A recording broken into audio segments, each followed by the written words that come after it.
Like nature, every second is purposeful. Our life changes. There's a saying that chop wood, get enlightened. Before enlightenment, you chop wood. After enlightenment, you chop wood. You're still the same wood chopper. Your whole view of everything has changed. So it's not like this throne appears and we're going, oh, and these angels come in and say, people. Woo, that's figment of the mind, that creation. That's what they put in the movies that you see. Jesus was just like one of us, fighting in the desert with the eagle. The desert, his years of life. We have to break these stories down to really understand what they mean. Angels didn't come and ascend him into the... He's a man, just like Buddha. Buddha figured out, oh shit, I'm starving myself. Maybe I should eat, because if this body doesn't work, how the hell am I going to reach enlightenment? That's the extremes that we go through. That's why he talks about, in the middle. As soon as he started eating and he felt a little better, oh my God, all of a sudden enlightenment came. They have to work together. He suppressed the body, the enlightenment couldn't come. Even though the mind was super clear. They all worked together, but that was purposeful. But you're judging it because of the ego. But the samskara chitta says that was something you need to go through. It was something there. Maybe those years of being erased, that maybe that was your Ajax and Clorox that erased that from there. And whatever you gained from it, if it was discipline, if it was another understanding of God, compassion for other people, maybe now with all of this terrorism, you have some compassion because you lived that. So it was not wasted. Nothing is wasted. Ever.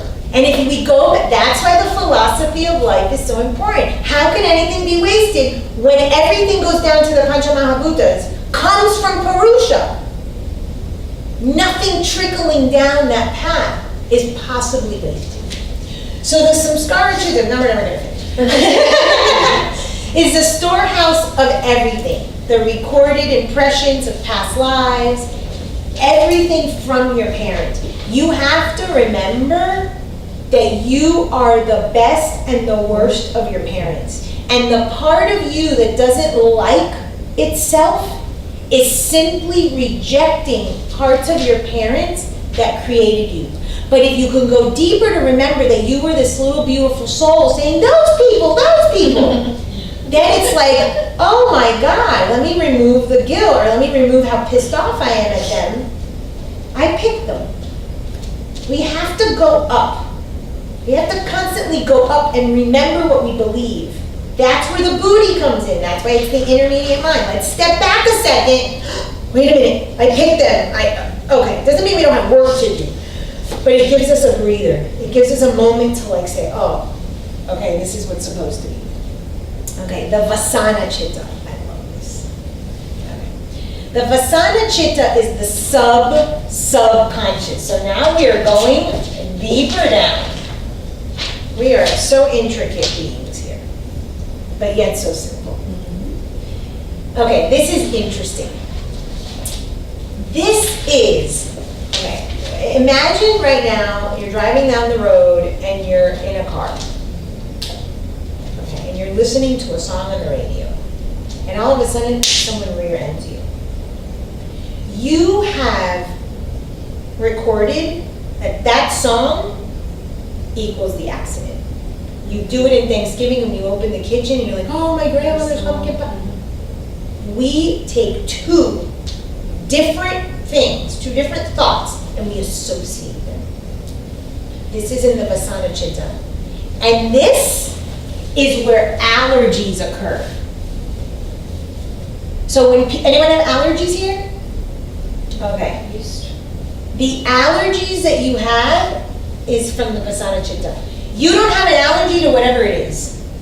That's something that your logical mind, your booty has created. The doctor told you. And they tested it on the skin because your mind said, oh, I'm allergic to shrimp. And when I eat shrimp, or whatever it is, right. Go to the first time that you ever experienced your allergy. And then go backwards and see, this is going into the chitta, what you associated that allergy with, that allergen with. Maybe someone told you bad news. when you were about to eat your spaghetti and shrimp dinner. Maybe you were outdoors when you found out that your grandfather died, and the wind came and it was the middle of spring and there was pollen.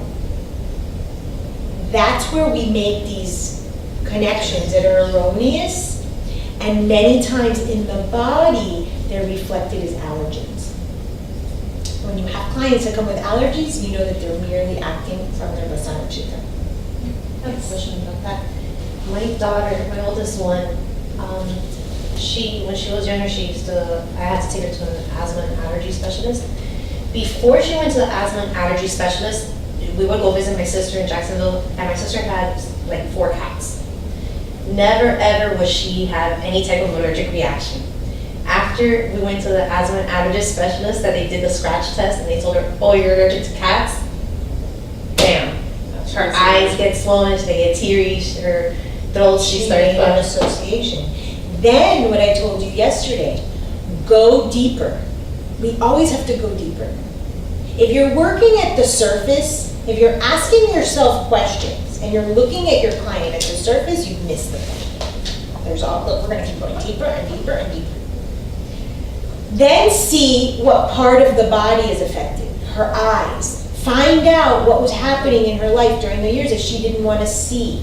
If it's the right side, it has something to do with masculine, maybe the father, maybe her father left, maybe you had a fight, maybe you got divorced. If it's the left side, it has to do more with you or women. It's both. Okay, so she's got something she doesn't want to see around that time. The throat, maybe she needed to say something. Maybe, I'm using an example, I don't know your situation. Daddy, I love you, don't leave Mommy. And she couldn't say it. That's when you go deeper into the body part and you see. Yesterday I was telling you about the wonderful island of Amazonian women. Why do you think they ripped off the right breast? Because it's masculine? It's the masculine side. It's the side that has to do with relationships. They didn't rip off the left. That's where they nurture the baby. Most people are right-handed. They give the left breast. They didn't need this one. They just went and you said, "You, impregnate me now." And then tossed the sucker out. What the hell do they need the right breast for? They got all the men they want at the time they want them. Sucker! But they need the left breast. Because that's their nurturing breast. And it was all women, and it was all kids. The body speaks to us in a beautiful, beautiful way. And it's all stored down here. So if we go deeper past the Jagrat, past the conscious, past the logical, like I was telling you yesterday, all we give value to in this world is intellect. I have 5 degrees. They mean nothing to me. 0. 0. I have certain clients that want to hear, "Oh, doctora." Please, until I did this work, I didn't learn anything. So we're always balancing intuition and intellect. And what happened at the turn of the century with Christianity is that they squashed the intuition. And all we're trying to do is listen to that, learn to re-listen to that voice, because we are born with both. But our society squashes it. You go to school, you have to learn your timetables. Does anyone ever tell you to feel? What are you feeling? I tell my kids, what does your voice say? That voice is more important than even my voice. And I'm their mother. Because that's the voice I want them to listen to. In my house, I call it the guides. What do your guides say? It's God. And all of us were told, don't listen to that. If you feel, you need medicine. Because then you're crazy. Let's rational. Think. What has thinking got us? Let's do both. Just burning ojas. Exactly. Say just burning or just over, you know? And so we need to develop the intuitive. And that's all we're doing. We've all had experiences. In high school, I told my friend Julie that she was going to go to prom with Mike. Mike and Julie hadn't talked in 2 years. Francis, I went to prom with Mike. Of course you did. Why? I don't freaking know. Because I connected with that and that was the thing. We've all had those moments. Oh my God, I knew I had to stop because a car was gonna come. So we allow little bits of that to come in, but we need to develop that more. That is the true knowledge. And Jesus said something in his class about how you get knowledge. You get it from the wisdom of the text, or you get it divine. That's the true knowledge. And that comes with the next levels. Okay? But that's what happens in the Vasana Chitta. The next Chitta is the Anukarana Chitta. This is the super conscious mind, okay? This is where you get intuition, clarity, and insight. This is where my work takes me. But people, this is still the mind. That's what I was telling you yesterday with that example of the woman that's obese, that was smoking, that was yelling. Big deal. So she can connect to this part of herself. Right. Who cares? There's still work to do. And people are so impressed with this. They say that if you do yoga and you quiet your mind and you access this and you have the CDs, which are like the special powers, the clairvoyance, we all have that. If you quiet the mind enough, which every single one of us has had an opportunity to do that, we've had those flashes of intuition, you've accessed this. I just trained it that I do this for a living. But I'm no different than anyone. No, it's still the mind. If we keep remembering that this is just the mind, it's just the mind, it is not the So you can develop this you get answers, you do get clarity, you start listening to that inner voice, because now you're getting closer and closer to quieting the mind, to having a sattvic mind, which then you need to transcend. So look at the path. It's long and hard. So this is why we're all drawn to this, because it's like we're hearing the truth, we know the truth, it's speaking to us, and then we have these intuitive abilities. So when I teach the Akashic Records and I teach people how to develop their intuition, and I really invite you guys to do this, is I refuse, there are two rules. You can never say, I don't know, and you can never say, I didn't get anything, because I'll ask them to ask their guides a question. I'll go, okay, go in and ask, what'd you get? Honestly, people always, I didn't get anything. You always get everything. So that's the first two rules. So sometimes people are saying, I'll be like, what'd you get? I was just teaching this last week, and the lady's like, I don't want to say, because I'm not allowed to say I didn't get anything. You know? It's like, she was silent. And I'm like, you did get it. You just haven't learned to understand what intuition you got. And that's why the activity of yesterday, of the duality of what you're seeing outside of yourself, is your first step in developing this. Start using every single person as just a reflection of yourself, then you start getting more intuitive.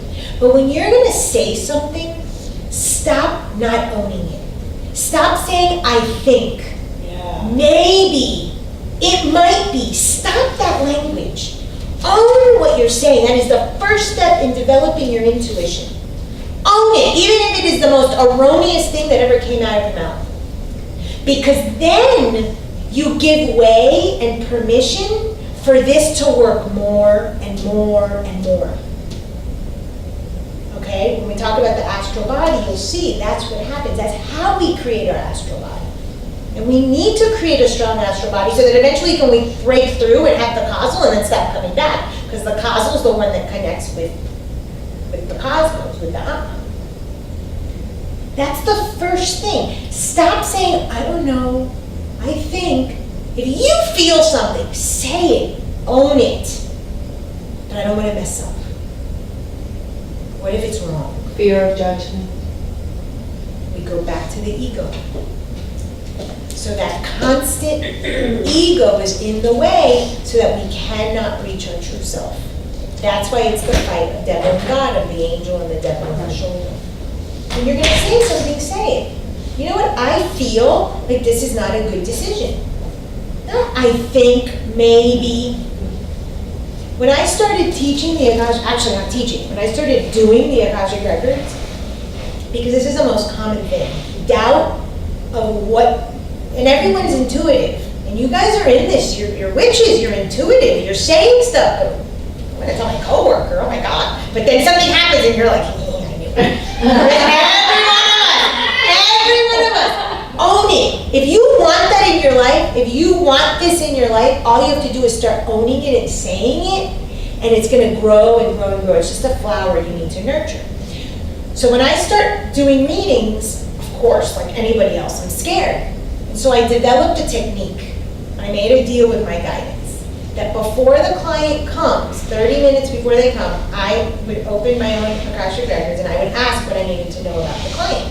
And I would have a page of notes. If I got nothing, I could have time to call the client and tell them that I was sick to cancel the appointment. Because if my guides didn't show up, then I'm off the hook. I never had to cancel a client. Because they're always there. It's us. It's the noise of the mind. It's the constant noise of this world and the senses that don't let us access that part of us. But when we quiet it, then you can listen. So they're always there. Your guidance is always there. Your God, your inner God is always there. But we have to listen. But we don't trust ourselves enough to listen. And the only trick of learning, in my case I call it the Akashic Records, intuition, whatever, is to trust. You have to trust yourself. But instead, you're trusting everybody else. How dare I tell somebody that comes to my office who pulls up in a Jaguar or in a whatever these fancy cars are and is dressed to the nines that they're insecure? I had this the other day. And I'm like, you have no sense of self. What are you talking about? But I'm talking rich, millionaire people, not. Of course I have a sense of self. So I asked what I asked you yesterday. Who are you? Define yourself. Ask people to define themselves, not related to their job, not related to their labels. And big one, not related to what they do for other people. If you are defining yourself for what you do for others, you have no sense of self, and you are simply defining yourself, and someone else has to give you your worth. And someone else has to give you an identity. And last I checked, you had God inside of you, and I don't need Sally on the corner to verify that your God lives in you. So I get people like this all the time. What? And you're like, boom! Crush a cockroach.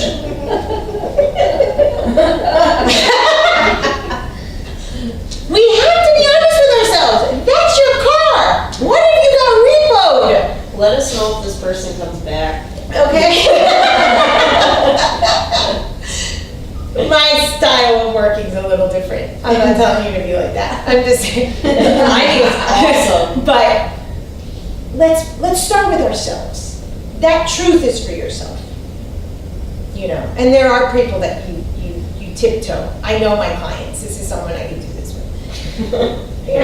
I'm just thinking that I showed Dan that recording of you, and he was like, she's harsh. she's kind of mean. It depends on what takes over. I'm not always like that. You have to know her. She's not. And this person, when they left, they said, I feel like I went to the gym and worked out. They felt physically, they got beat up. And it's like, that's my job. And the response is, well, that's what I pay you for. So they come for that.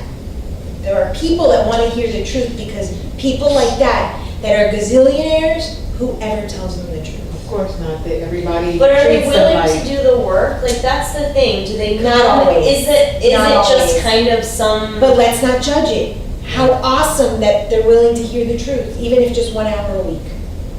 Yeah. That means that I'm just like that person. I have to think of it that way. Where am I maybe not willing to do the work? Hopefully this person's willing to do the work. I'm willing to do the work. I say. Yeah. So that's where we can use every client. So what are the three? I have not what you do for others, not what you do for a living. Right. No, And no nothing, no labels. labels. No labels. But if your identity is in function of someone else, I have no identity. absolutely. And where do we hold identity in the body? In which chakra? The third, no? Yeah. The third chakra. I call it the chakra where no one else needs to live. In your first chakra, your parents live there. It's your foundation. In your second, your children and your sexual partners, and your cars and your money and your labels and all that stuff. But your third chakra, nobody lives there. That's you. That's your sun. That's why it's yellow. That's your identity. That's where we say God. My gut tells me. Okay? Nobody should live there. So your identity, okay? It's called City of Jewels for a reason. Manipura means City of Jewels. Is jewels because other one gave it to you? Then you have no identity. Why do you think yoga, you spend all the time, in the core, in the core, in the core. In the core! I'm gonna kill her. But it's the truth, because if my core isn't strong, if I am not strong, if my identity in myself is not strong, what the hell could I hold up? A body? I can't hold up my children. I can't hold up a business. I can't hold up anything. But the core is so weak. You see bodybuilders. It's not muscle. That's why yoga is the perfect practice, if practiced in all layers. And every asana is intentional to work all of this. But if your sense of self is wrapped up in helping others, or what you own, or what you do, and most of us are that way. That's why I gave you that question. Everyone answered in the ideal, and we're working to that. We're at least ahead of the game, that we understand that this exists. But you know, most people are like, what are you talking about? God, I want God. That's sacrilegious. Oh my God, God's on the cross. God is out there. God's the priest. God is out somewhere, inaccessible, on a throne, judging you with his thunderbolt. That's so childish. So childish. So we have to question these things. I'm a lover of every single religion. I am a lover of, because at the root of religion, without man's messing it up, is love. So I study and teach and read about every single religion. Pick one and I'll teach you all of these concepts in that language. So it's like it's understanding what they're trying to teach us. What was the secret language that was hidden in those texts to get to the same information? That's it. So that's your Anukarana Chitta. That's where you access your intuitive guidance and so forth. Start owning what you say. Stop disclaiming, I think maybe. No. I feel that you're going to get into an accident. I am sensing that your husband is cheating on you. Own it. Own it. That's the only way to develop more and more and more, because that's what builds the trust in self and this identity. And then the last one is the Karana Chitta. This is the super conscious mind. This is in certain texts called Turiya, the fourth state. This is when you're awake in the sense of awakened being. Only at this level, fully at this level, is your mind sattvic. And what do we know that we have to do with the sattvic mind?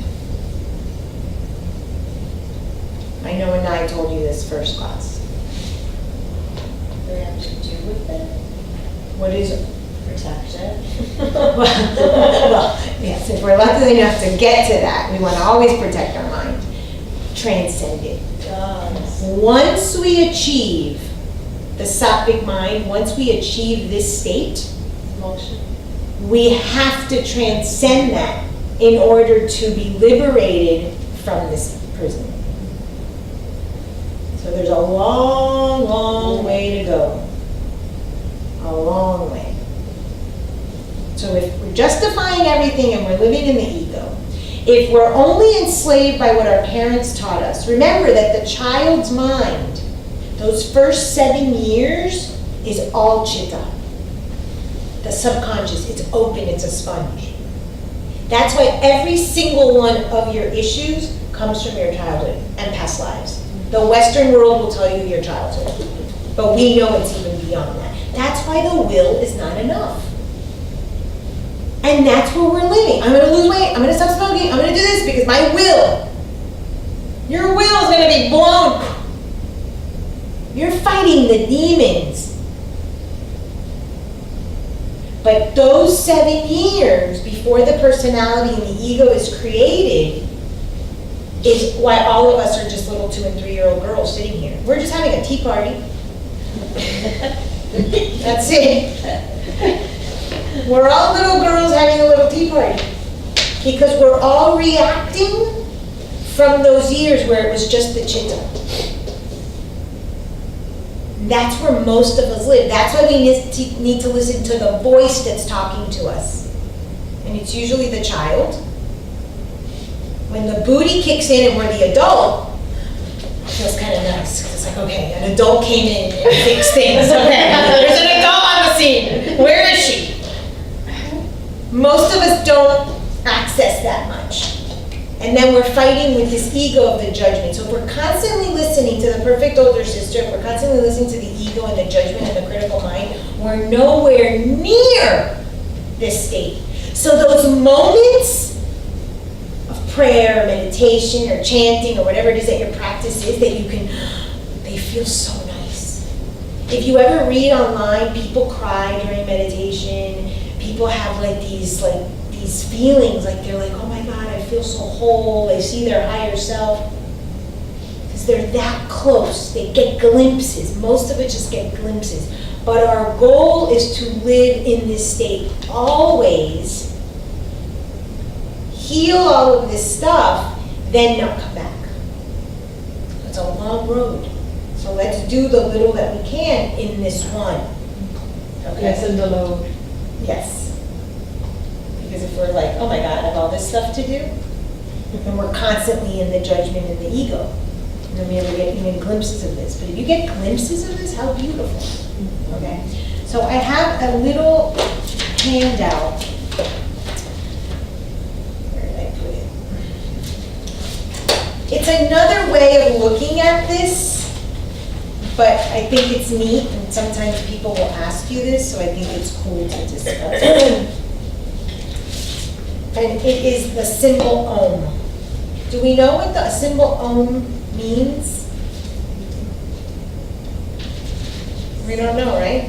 Okay. So it's based on this, and it's a cool little, just to lighten the heaviness of our mind.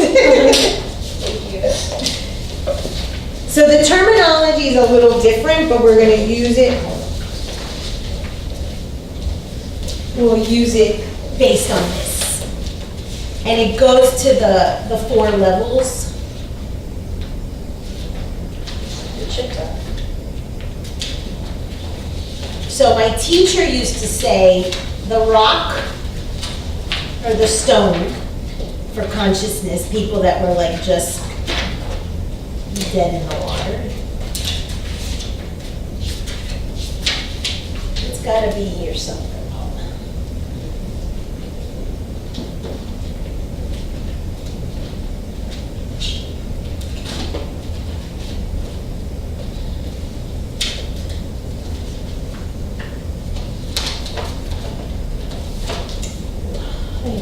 Maybe it's, okay, I owe you.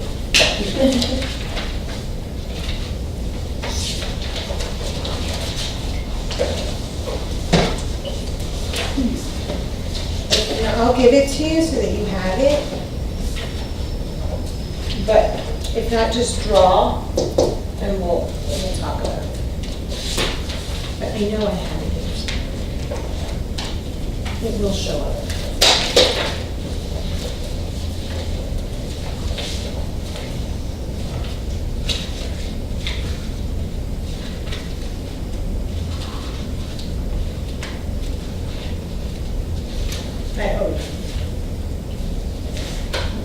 So my teacher used to say that we lived in 4 states of consciousness. So this is like this.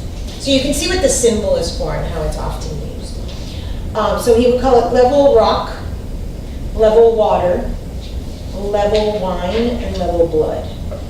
Okay, so we're thinking about consciousness in terms of the chittas. We've got this sort of framework in the symbol. So I don't know if you guys remember from the Vasant Lad video how he said like O-U-M is like G-O-D, like Om being God, and how the first sentence in the Bible is like something with sound. At the beginning there was sound, and There was a word and the word was the word was God. So that word is Om. Okay, so that's why we start every chant with this.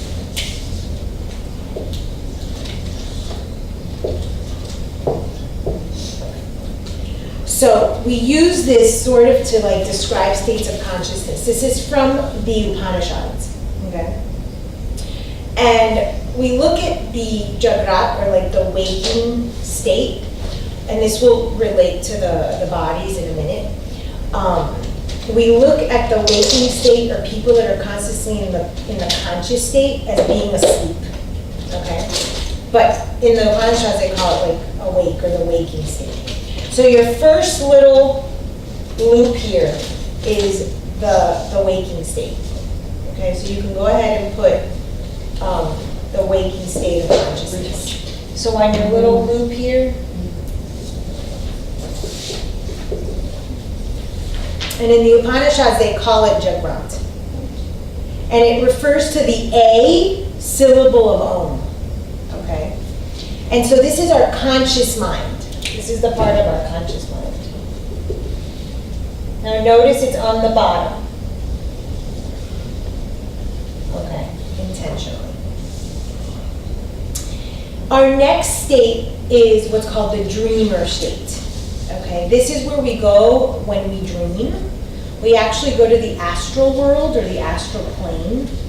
In the book, one of the books that I sent you yesterday, you'll read by Ani Basant, about the astral plane, about the lower mind, which we talked about yesterday, and the higher mind, or the higher mental or lower mental planes. So you'll see in many different texts. In Ayurveda, or in the Vedas, they're called lokas, that are the 7 subdivisions of the universe, the different planes. Okay, so it's different language in different places. And so when we go into sleep to dream, we actually go to the astral plane. The astral plane is where our emotions are kind of stored, and I call it the dump yard of the like subconscious. It's where we go to poop in the subconscious. That's how I refer to it. To me, it makes a lot of sense because we go to purge. You have to understand how the subconscious works. When you walk into this room, your conscious mind sees certain things. You saw, oh, the chair's moved. Oh, there's a thing of water. And I forgot, oh no, it's still not breaking. Because yesterday I forgot to give you guys the afternoon break. I remember it last night. But your subconscious mind takes everything in. Every single thing. Well, that's a lot of garbage. And so you need to purge that at some point. Okay. So our dreamer state is over here. Okay. And the Upanishads. What was that? Number 3 on the number 3. I don't have the. It's 1, 2. Yeah, number 3. Number 3 is here. I think I saw on the bottom of your pile on the right. Just turn it under the ladder. Oh, thank you. You're welcome. I knew. My Anukarana Chitta was saying it's there, but we needed her booty to see it. Okay, so our oh no, I'm sorry. Sorry. Oh, I think you're right. It's 2, right? Is it number 2? Number 2, yeah. Okay, because I heard you right. It was number 2. So you're sorry. Bala, we need your white out. Dreamer is here. Now in the Upanishads, it's called Swapna. So I know you guys like Sanskrit words that I don't know. And this is the you. And the Okay. other one was Jarat. Jagrat. So that's the same. The conscious is the same Sanskrit word. And this is just for your own knowledge. because you'll hear this about the dreamer and the sleeper and things like that. If you all go to the ashram, he talks a lot about this sort of stuff as well. What's the word? Swapna, think that you swap out your physical for your astral. So you're in the dreamer state and you're out of the physical body in the sense that you're hanging out in the astral plane. That's where you see everybody. That's why there's no time in this place. It's not like in the physical world. That's why you could be 13 in a college when you're having a dream. Or you could be married in your tube. Because there's none of that. Would this be the state, like sometimes when you see yourself sleeping? Sleeping, yes, absolutely. You're out of the physical form in this sense. It's one of the reasons that they say we have a guardian angel, that the guardian angel hovers over the physical body so that nothing enters, is one of the beliefs of why we all have a guardian angel. Because we literally go off to this astral plane, okay, because we have an astral body. We've got a little friend over there. Our third is the deep sleep.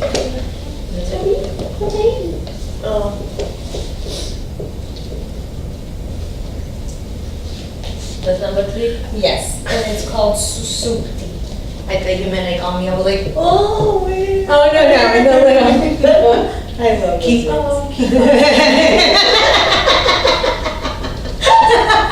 You know exactly what I'm talking about. Yeah, I have weird bugs. I mean, like,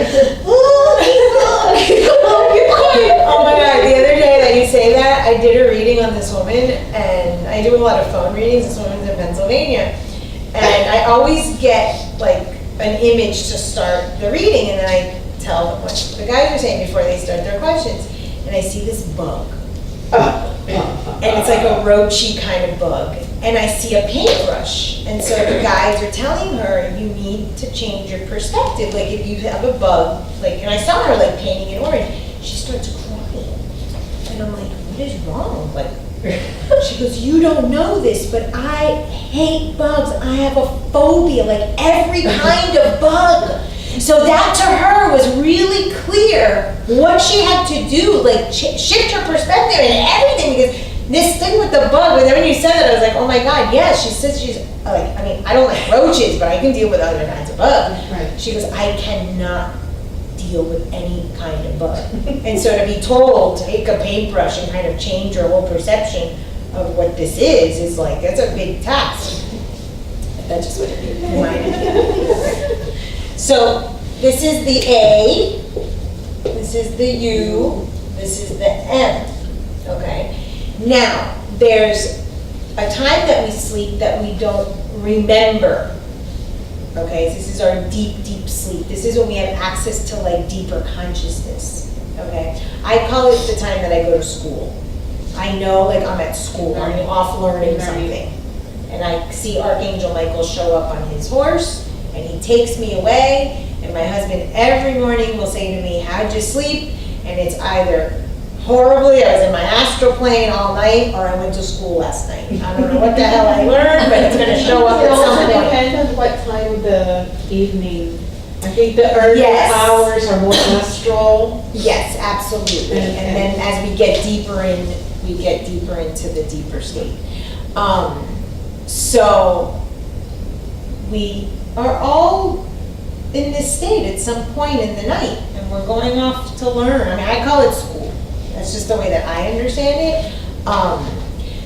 But if we are referring to these as the chitta, which is ultimately what it is, we're still not up here, and that's the point. So we've got this veil, which is called Maya.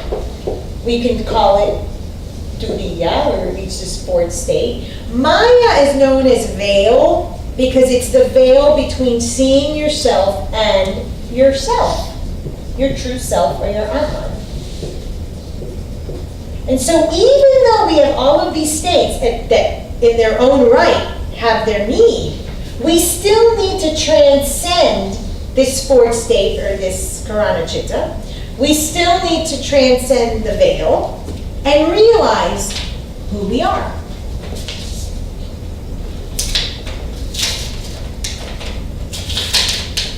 So, a gift for each of you. Thank you. Thank you. So before we break,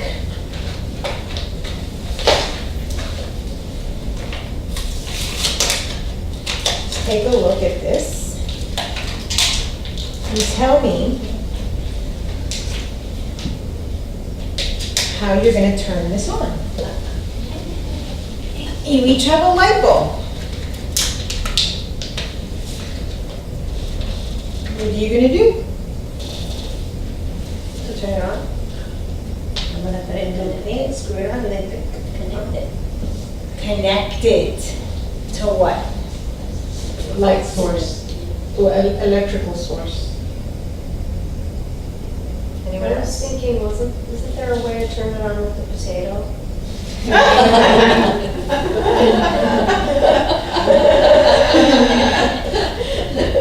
I only need to know what the spline is for until I need it. I'm gonna figure that. We all saw our mind. Are you kidding? I was like, ooh. I was thinking, oh, good, I saw. I mean, you see how everyone thinks. Oh wait, I remember once. I saw a potato. When you Oh, yeah, asked you that can. question, I saw a potato. Okay, so Into she the went blender, so into it- memory, she went into chitta, oh. You need a light source, you need that electrical current. If not, this doesn't work. Yet all of us are walking through life thinking we're the light bulb and we're gonna turn on the light. With our cars, with our friends, with our excess knowledge. It ain't turning on. You need the self. You need to connect back to the Atman. So the Atman is what we would call the soul. We call it the Purusha based on Samkhya. Okay? The soul is immortal.